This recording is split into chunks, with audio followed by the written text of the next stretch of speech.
یہ بات آپ اپنے ذہنوں میں رکھیں بالکل، اور اس کو کبھی نہ نکالیں۔ اللہ نے دولت دی ہے تو آپ یہ نہ سمجھیں، میں پچھلے میں بھی یہ بات آپ کو بیان میں بتا چکا ہوں، یہ نہ سمجھیں کہ یہ دولت اللہ نے ہمارے آسانیوں کے لیے دی ہے، ہمیں عیش و عشرت اٹھانے کے لیے نہیں، بلکہ اللہ کے رسول صلی اللہ علیہ وسلم کا فرمان ہے کہ اللہ جس کو دولت دیتا ہے اس میں بڑا امتحان اور بڑی آزمائشیں ہوتی ہیں، اگرچہ بندہ اس کو نہ سمجھے، بہت آزمائشیں ہوتی ہیں۔ اور پہلی آزمائش تو جو میں بیان کر رہا ہوں یہی آزمائش ہے، جب اللہ دولت دیتا تو اس کے دل کو ٹٹول دیتا ہے۔ کیا میرے بندے کے اندر اس دولت نے تکبر تو پیدا نہیں کر دیا؟ اللہ نے مال دیا، کہیں اس کی نگاہوں میں تکبر تو نہیں ہے؟ کہیں اس کی چال کے اندر تکبر تو نہیں آ گیا؟ کہیں اس کے لہجے میں تکبر تو نہیں ہے؟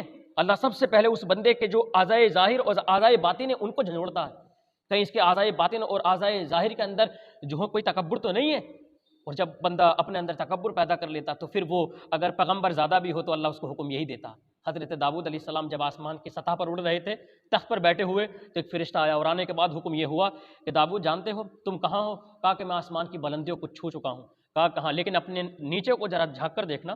حضرت داؤد علیہ السلام نے جب اپنے تخت سے دیکھا تو زمین نظر نہیں آتی، ایک دھواں ہی دھواں نظر آتا ہے۔ کہا کہ سمندر کی سطح کو دیکھو، کہا کہ نہیں نظر آتا، بہت گہرائی میں ہے۔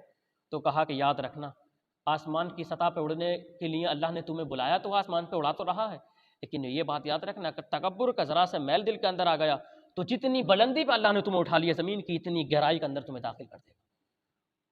یہ بات سنتے ہی ایک دم دل کانپنے لگا اور مولا سے دعا کہ مولا مجھے اسی زمین پہ لے چل، میں وہیں ٹھیک ہوں، میں زمین پہ ٹھیک ہوں، میں آسمان کی بلندی کو نہیں دیکھنا چاہتا، کہ ایسا نہ ہو کہ تکبری کا میل میرے دل کے اندر پیدا ہو جائے۔